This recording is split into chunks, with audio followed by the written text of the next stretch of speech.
இன்றைக்கி என்ன வீடியோன்னு பார்த்தீங்கன்னா, வெள்ளைப்பூடு ஊறுகாய் தான் எப்படி பண்ணுறதுன்னு பார்க்க போகிறோம். வெள்ளைப்பூடு ஊறுகாய் வந்து நம்ம தயிர் சாதம் இந்த மாதிரி சாம்பார் சாதத்துக்கெல்லாம் வச்சு சாப்பிடும்போது டேஸ்ட்டு நல்லா சூப்பராக இருக்கும். எப்படி பண்ணுறதுன்னு பார்க்கலாம். இன்றைக்கி வந்து வெள்ளைப்பூடு வந்து 250 கிராம் வந்து நான் எடுத்திருக்கேன். அதை நல்லா உரிச்சிட்டு எடுத்துட்டு அதுக்கப்புறம் வந்து ஒரு பேனில் எண்ணெய் ஊற்றிட்டு நம்ம உரித்து வச்ச வெள்ளைப்பூடை போட்டு நல்லா வறுத்து எடுத்துக்கணும்.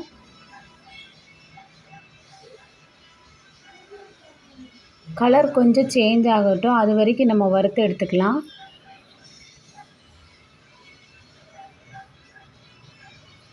அப்போ தான் நம்ம ஸ்டோர் பண்ணும்போது ரொம்ப நாள் வந்து கெட்டு போகாமல் இருக்கும். வெள்ளைப்பூடு வந்து நல்லா வறுத்ததுக்கப்புறமா வந்து பாதி அளவுக்கு வந்து நான் எடுத்து மிக்ஸி ஜாரில் சேர்த்துட்டு ஆறுனதுக்கப்புறம் வந்து பல்ஸ் மோடில் கொர கொரன்னு தான் அரைச்சிக்கிட்டேன்.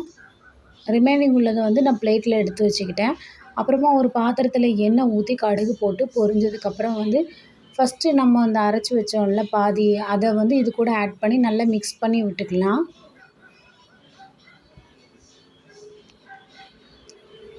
நல்லா மிக்ஸ் பண்ணி விட்டுக்கணும். அதுக்கப்புறமா இதில் வந்து நம்ம வத்தல் பொடி சேர்த்துக்கலாம். வத்தல் பொடி வந்து நான் 3 டேபிள் ஸ்பூன் அளவுக்கு வந்து சேர்த்துருக்கேன்.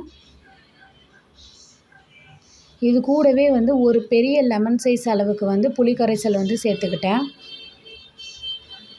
புளி கரைசல் தண்ணி ஃபஸ்ட்டு கம்மியாக சேர்த்துருக்கேன். இன்னும் கொஞ்சம் அதிகமாக வந்து நான் மிக்ஸ் பண்ணிவிட்டு ஆட் பண்ணிக்கிறேன்.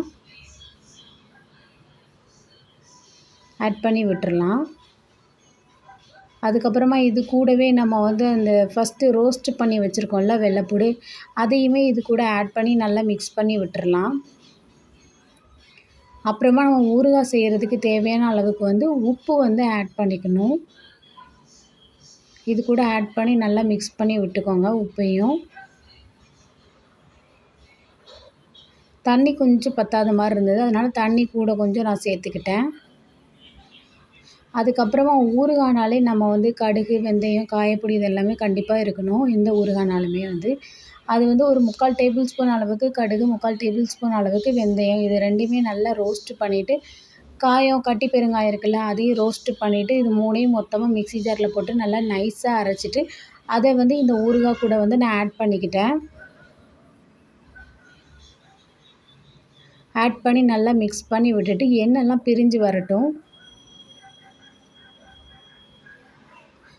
ஊறுகாய்க்கு வந்து நல்லெண்ணெய் சேர்த்துக்கோங்க. அப்போ தான் வந்து டேஸ்ட்டு நல்லாயிருக்கும். ரொம்ப நாள் கெட்டு போகாமலும் இருக்கும். ட்ரை பண்ணி பாருங்கள் நீங்களும். ட்ரை பண்ணிட்டு எப்படி இருந்தது அப்படின்றத வந்து கமெண்ட்ஸில் ஷேர் பண்ணுங்கள். இந்த வீடியோ பிடிச்சிருந்தது அப்படின்னா வந்து மறக்காமல் சேனலை சப்ஸ்கிரைப் பண்ணிடுங்க.